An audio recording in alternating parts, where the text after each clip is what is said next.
हिमाचल और आप देख रहे हैं डीवी लाइव की स्पेशल रिपोर्ट। ईवीएम को लेकर घमासान मचा हुआ है। ईवीएम की गड़बड़ी को लेकर लगातार सवाल पूछे जा रहे हैं। कांग्रेस नेताओं ने मोर्चा खोला है, वहीं पर विपक्ष के तमाम नेता समर्थन दे रहे हैं और यहां तक कि वकील और पूर्व अधिकारी भी अब कहीं ना कहीं लोकतंत्र को बचाने के लिए इसके समर्थन में नजर आ रहे हैं।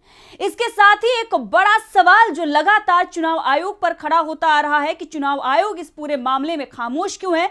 अब चुनाव आयोग ने इस पूरे मामले को लेकर जवाब दिया है। क्या कुछ जवाब चुनाव आयोग की तरफ से आया है, किस तरीके से जो दबाव बनाया जा रहा है विपक्ष के द्वारा उस पर अब चुनाव आयोग झुकता हुआ नजर आ रहा है, इसकी चर्चा आगे विस्तार से करेंगे। लेकिन आपको बताएं कि किस तरीके से ईवीएम को लेकर जो इंडिया गठबंधन की 19 दिसंबर को बैठक हुई थी, वहां पर ईवीएम को लेकर किस तरीके से प्रस्ताव पास किया गया था और अब ईवीएम की गड़बड़ी को लेकर एक जन आंदोलन जो है वो खड़ा हो गया है और कांग्रेस नेताओं के साथ साथ विपक्षी दल के नेताओं ने मोर्चा खोला हुआ है। अब उससे पहले ही जब एक बड़ा आंदोलन शुरू हो रहा है ईवीएम की गड़बड़ी को लेकर, उससे पहले ही अब चुनाव आयोग ने एक बड़ा बयान दिया है। क्या कुछ उसके तरफ से ईवीएम की गड़बड़ी को लेकर जवाब आया है, इस पर चर्चा करेंगे और इसके साथ ही आपको बताएंगे कि ईवीएम की गड़बड़ी पर एक बड़ा आंदोलन खड़ा हो रहा है। विपक्षी दल के जो नेता हैं उसे समर्थन दे रहे हैं, वहीं पर बीजेपी की भी मुश्किलें बढ़ रही हैं क्योंकि लगातार ईवीएम का डिफेंड बीजेपी करती आई है। मोदी सरकार भी इस पूरे मामले में घिर रही है। सबसे पहले आपको बता दें कि पांचों राज्यों में जो विधानसभा के चुनाव हुए पिछले साल के अंत में और उसके जो चुनावी नतीजे आए उसके बाद से ईवीएम को लेकर सवाल खड़ा हो रहा है। मध्य प्रदेश में जो नतीजे आए खासतौर पर वहां पर एक बड़ा सवाल खड़ा हुआ कि 99% ईवीएम चार्ज कैसे मिली। जब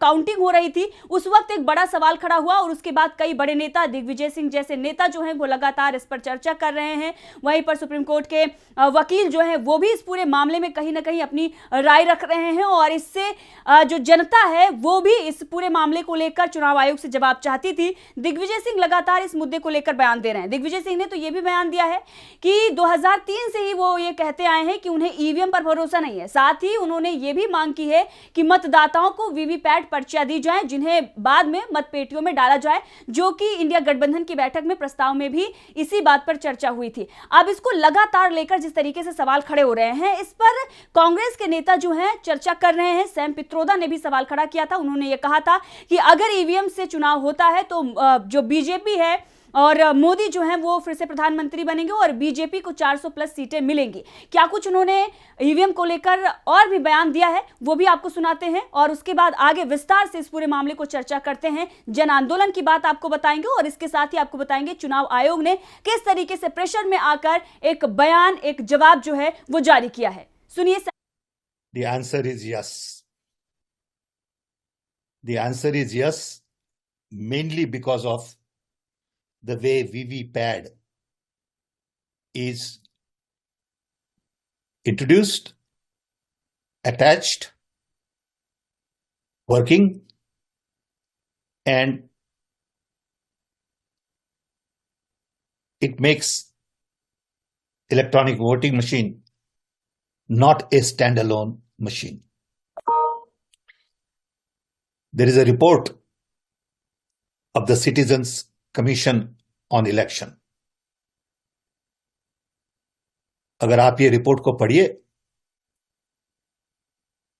तो आप समझेंगे कि इश्यू कितना गहरा है।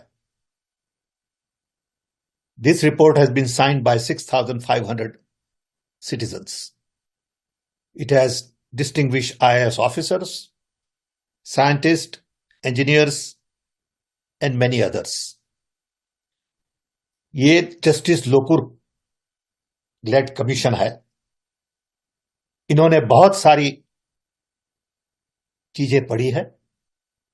ये रिपोर्ट पढ़ने के बाद मैंने एक्सपर्ट से बात की, IIT professors in America, scientists, and I am also convinced that there is a possibility.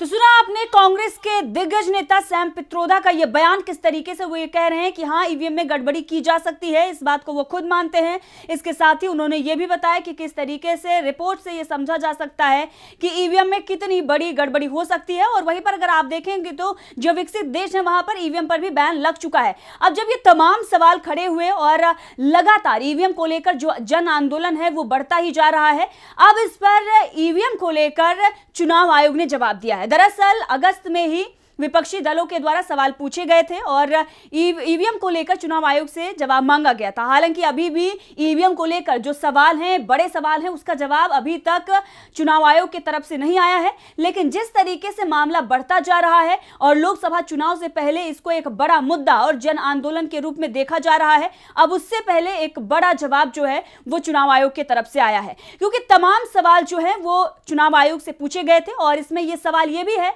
कि ईवीएम बनाने वाली कंपनियों की ओर से गोपनीय सॉफ्टवेयर को विदेशी चिप निर्माताओं के साथ शेयर किया जा सकता है। यह बड़ा सवाल जो है चुनाव आयोग से पूछा गया था।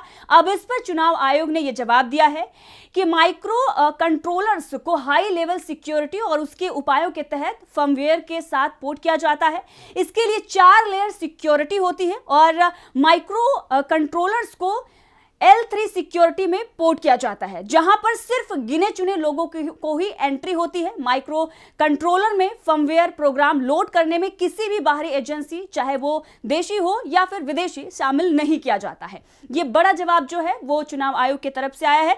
इसके साथ ही सवाल ये भी था कि वीवीपैट पर क्या कुछ इस पर इसकी जो गड़बड़ी है वीवीपैट को लेकर लगातार सवाल पूछा जा रहा था। अभी एक वीडियो भी सोशल मीडिया पर काफी वायरल हो रहा था, जहां पर आप देख रहे थे कि किस तरीके से 6 सेकंड के लिए वो जिस पार्टी को आप वोट दे रहे हैं उसका चुनाव चिन्ह तो दिखाया जाता है, लेकिन उसके बाद में पर्ची किस तरीके से उसमें गड़बड़ी होती है, वहां पर क्या दूसरी पार्टी की भी पर्ची निकल जाती है। तो ये जो बड़ा सवाल खड़ा हो रहा था, इस पर भी जवाब चुनाव आयोग का आया है। वीवीपैट पर चुनाव आयोग का यह कहना है कि voter verifiable paper audit roll यानी कि वीवीपैट पर चुनाव आयोग का यह जवाब है कि इसमें 2 तरह की मेमोरी होती है।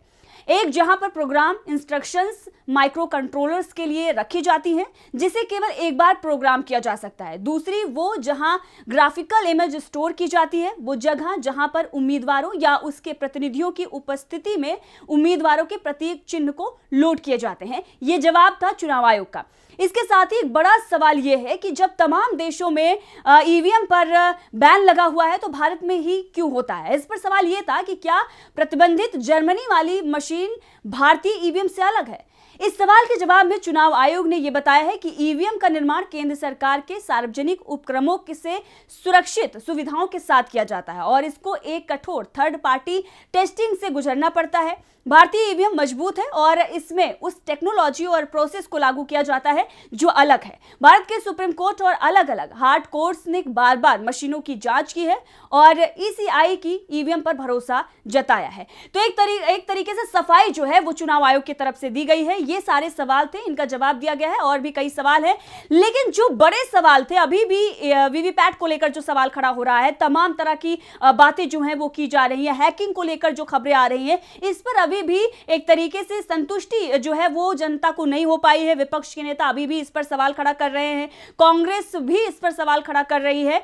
क्योंकि जिस तरीके से गड़बड़ी देखने को मिली है, ये अभी से नहीं, अगर देखा जाए तो 2009 से ही ये ईवीएम का मामला जो है वो उठता आया है और इसके साथ ही 2017 में भी बड़ी गड़बड़ी देखने को मिली थी। हमने लगातार वो सारी वीडियोस आपको दिखाई हैं जो मध्य प्रदेश की थी, भिंड की थी, तमाम तरह की गड़बड़ियां जो है वो जो ईवीएम है उसको लेकर सामने आ चुकी है। आरोप इसीलिए विपक्ष जो है वो चुनाव आयोग को लेकर तमाम तरह का सवाल जो है वो दागा जा रहा है। चुनाव आयोग पर भी गंभीर आरोप जो है वो लगाए जा रहे हैं।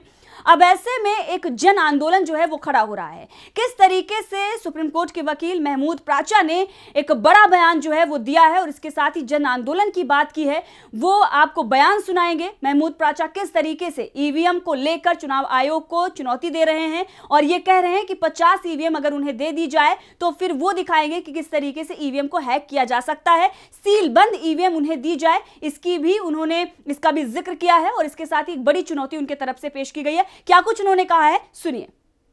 5 तारीख को 4 बजे पटियाला हाउस गेट नंबर 4 से पैदल चल के एक जो ऐसे सिटीजन्स है ना, जिसके बारे में अभी मैंने इलेक्शन कमीशन का लिखा था कि अलर्ट सिटीजन जो हैं, जो कॉन्शियस सिटीजन हैं, जो चिंतित सिटीजन्स हैं इलेक्शन की न्यूट्रलिटी के बारे में, जिसमें वकील सबसे ज्यादा संख्या में होंगे, पटियाला हाउस गेट नंबर 4 से पैदल चल के इलेक्शन कमीशन के ऑफिस जाएंगे।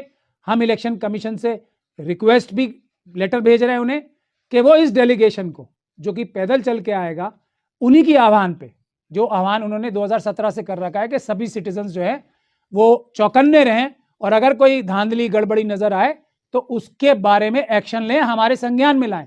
तो इलेक्शन कमीशन के संज्ञान में ईवीएम की धोखाधड़ी, फ्रॉड, जिसको वो अपने ही, जो 2017 में एक और भी प्रेस रिलीज इलेक्शन कमीशन ने जारी की थी जिसमें ये बताया गया था कि इसको हम अपडेट कर रहे हैं, M3 वाला अब ला रहे हैं, M3 जो 2017 से आया हुआ है उसको भी अपग्रेड करने की, उसको जो खराब हो गए उनको बदलने की। ये इलेक्शन कमीशन के वर्ड्स हैं, मेरे नहीं है, कि ये खराब हो सकता है, इसको इंप्रूव किया जाना चाहिए, इसमें एडिशंस की जानी चाहिए, इसमें इसको चेंज करने की भी आवश्यकता होती है, ऐसा वो खुद कह रहे हैं। तो इसका मतलब ये हुआ कि इलेक्शन वोटिंग मशीन में इलेक्शन कमीशन इस मजबूरी की हालत में जो हमें सबको नजर आ रही है, सुप्रीम कोर्ट भी इस वक्त प्रेशर में है, इलेक्शन कमीशन भी प्रेशर में है, तो इस मजबूरी की हालत में भी इलेक्शन कमीशन क्या हिंट कर रहा है पब्लिक को कि ये पूरी तरीके से सुरक्षित नहीं है, इसको बदला जाना, इंप्रूव करना, इसको और सुरक्षित बनाना हम लोग कर रहे हैं। 2017 के बाद से ये काम भी करने के लिए पब्लिक डोमेन में इलेक्शन कमीशन बोल रहा है। मतलब ये कि सुरक्षित मशीनें नहीं है, जनता जागे, तो वो जागी हुई जनता के कुछ नुमाइंदे, बहुत मुट्ठी भर नुमाइंदे, हम इलेक्शन कमीशन के पास पैदल चल के जाएंगे और उनसे गुजारिश करेंगे, लेटर हम लिख रहे हैं उन्हें, कि वो बाहर आके कुछ मशीनें हमारे हवाले कर दें, जैसा वो ऑफर करते भी रहे हैं कि ये है कि नहीं हो सकती। इलेक्शन कमीशन ने ये भी, और ये भी मुझे लगता है एक हिंट है उनका, तो हम उनसे निवेदन ये करेंगे कि एक हमें 50 के करीब मशीनें हमें दे दें। हम ऐसा नहीं करेंगे कि हम छुपा के, उसको हैक करने के लिए हमारे पास बहुत सारे लोग हैं, वो हम आप सब लोगों को ऐसे ही प्रेस कॉन्फ्रेंस बुलाकर वो सील कवर में हमें दे दें इलेक्शन कमीशन 50 मशीनें। हम देश के अलग अलग राज्यों में जाके हर मशीन को, 50 में से 50 मशीनों को, जो उनकी सबसे सुरक्षित मशीनें हैं, हैक करके आप लोगों को, जैसे ईमानदार पत्रकारों। तो सुना आपने किस तरीके से एक बड़ी चुनौती जो है वो सुप्रीम कोर्ट के वकील की तरफ से दी गई है और ये कहा गया है कि सीलबंद लिफाफे में आप जो है 50 मशीनें हमें दे दें और उसके बाद हम आपको दिखाएंगे और पत्रकारों के सामने सार्वजनिक मंच पर उस ईवीएम को हैक करके दिखाया जाएगा और पूरी दुनिया को दिखाया जाएगा कि किस तरीके से ईवीएम हैक हो सकता है। इसके साथ ही उन्होंने आगे भी तमाम बातों पर चर्चा की है और पत्रकारों को बुलाकर उन्होंने ये प्रेस कॉन्फ्रेंस की थी जहां पर जन आंदोलन की बात की गई। उनके द्वारा यह भी कहा गया कि चुनाव आयोग तक ये पूरा मामला हम पहुंचाएंगे, पैदल चलकर जाएंगे और हमारे साथ तमाम जो है वकीलों की फौज है, इसके साथ ही जनता का समर्थन है और वो लोग भी हैं जो जागरूक हैं और लोकतंत्र को बचाने के लिए लगातार वो प्रयास कर रहे हैं। उन सब के साथ मिलकर एक बड़ा कदम जो है वो उठाया जा रहा है, क्योंकि अगर अभी आप देखें तो ईवीएम को लेकर तमाम तरह की चर्चाएं हो रही थी, ट्विटर पर ट्विटर बाजी हो रही थी, तमाम तरह के ट्वीट किए जा रहे थे, लेकिन सवाल यह खड़ा हो रहा था कि अगर ईवीएम पर भरोसा नहीं है तो फिर इसके लिए बड़ा आंदोलन क्यों नहीं खड़ा किया जाता, ईवीएम को लेकर कोई सवाल जमीन पर क्यों नहीं उठाता। बाकी पार्टियां जो हैं वो बस चर्चा कर लेती हैं और उसके बाद खामोश हो जाती हैं। चुनाव आता है तो ईवीएम से ही चुनाव होता है और उस चुनाव प्रक्रिया में वो भाग लेती हैं और इसके साथ ही जब फिर से नतीजे आते हैं तो फिर सवाल खड़े हो जाते हैं। लेकिन अब लोकसभा चुनाव से पहले जन आंदोलन खड़ा हो गया है। ईवीएम की गड़बड़ी को लेकर तमाम तरह के दावे किए जा रहे हैं, तमाम तरह के आरोप लगाए जा रहे हैं और शायद इसीलिए दबाव में आकर चुनाव आयोग ने इस पर जवाब दिया है। और इसके साथ अब आपको आगे दिखाएंगे कि महमूद प्राचा ने आगे क्या कुछ कहा है। सुनिए उन्होंने आगे क्या कुछ कहा है। को बुला के आपके सामने हैक करके आपके सामने उसकी मैनिपुलेशन, उसकी फ्रॉड, उसका फर्जीवाड़ा आपके सामने डिमॉन्स्ट्रेट करेंगे। ऐसी हमें उम्मीद है कि इलेक्शन कमीशन हमें इत्मीनान से 50 या इलेक्शन जो ईवीएम्स हैं, वोटिंग मशीन हमारे हवाले कर देगा। फिर हम हर एक राज्य की राजधानी में जाके उसका आप लोगों को बुला के सामने के सामने, सबके सामने, छुप के नहीं कोई काम होगा, उसको हैक करके भी दिखाएंगे और उसमें क्या क्या कमियां हैं वो भी डिमॉन्स्ट्रेट करेंगे।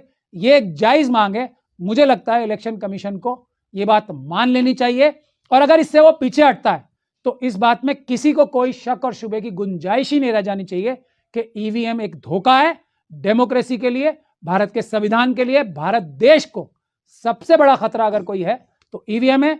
हम ये डेलीगेशन लेके जाएंगे और पैदल जाएंगे और इलेक्शन कमीशन से ये गुहार करेंगे कि हमें 50 वोटिंग मशीन्स दे दे, ताकि हम पूरे दुनिया को दिखा सके कि इंग्लैंड, अमेरिका, यूरोप, सारी कंट्रीज गलत नहीं है, बांग्लादेश गलत नहीं है कि वो ईवीएम से चुनाव नहीं कराते। ईवीएम से चुनाव कराना एक फ्रॉड, फर्जीवाड़ा है। हम ये दुनिया को दिखाना चाहते हैं। तो सुना आपने किस तरीके से सुप्रीम कोर्ट के वकील ने ही पूरा मामला खोल कर रख दिया और उन्होंने बताया कि हम ईवीएम को हैक करके दिखाएंगे। और इसके साथ ही बड़ी चुनौती जो है वो चुनाव आयोग को दी गई है। दरअसल चुनाव आयोग ने इससे पहले ये भी कहा था कि अगर कोई ईवीएम को हैक करके दिखा सकता है तो आकर दिखाए। चुनाव आयोग की तरफ से भी चुनौती दी गई थी। साफ तौर पर यह भी कहा गया था कि अगर कोई भी पार्टी या दल, जो भी संगठन अगर इस तरह का दावा करता है और अगर वहां पर वो फेल होता है तो फिर उस पर कार्रवाई होगी। एक तरीके से धमकी के रूप में उसे देखा जा रहा था। और अब सुप्रीम कोर्ट के वकील ने ही एक बड़ी चुनौती चुनाव आयोग के सामने रख दी है। चुनाव आयोग को इस पूरे मामले की जानकारी देने वो पैदल जाएंगे। एक जन आंदोलन की भी बात तो उनके तरफ से की गई है। पिछले दिनों हमने अपने स्पेशल रिपोर्ट में ही दिखाया था कि ईवीएम की गड़बड़ी को लेकर किस तरीके से एक मुद्दा गरमाया हुआ था और एक वीडियो सोशल मीडिया पर वायरल हो रहा था, जहां पर एक व्यक्ति जो ये दावा कर रहा था कि किस तरीके से वीवीपैट मशीन में एक बड़ा घोटाला होता है और किस तरीके से जो व्यक्ति अगर कोई भी जाता है किसी और पार्टी को वोट देता है, लेकिन वो वोट किसी और को कैसे मिल जाता है। इसमें भी एक बड़ा जो खेल है वो किया जाता है और सब कुछ खेल जो है वो पर्ची का था। वो पूरा वीडियो जो है वो हमने आपको अपने पिछले स्पेशल रिपोर्ट में दिखाया था। पूरी वीडियो किस तरीके से क्या कुछ उसमें है उसे बहुत अच्छी तरीके से हमने बताया था कि कहां पर क्या गड़बड़ी होती है और किस तरीके से जो पर्ची की बात की जा रही है, जो प्रस्ताव में भी बात की गई थी कि दो पर्चियां मिलनी चाहिए। जो इंडिया गठबंधन की बैठक थी उसमें जो प्रस्ताव पास हुआ था, एक पर्ची जो वोटर है उसे मिलनी चाहिए और दूसरी की गिनती होनी चाहिए,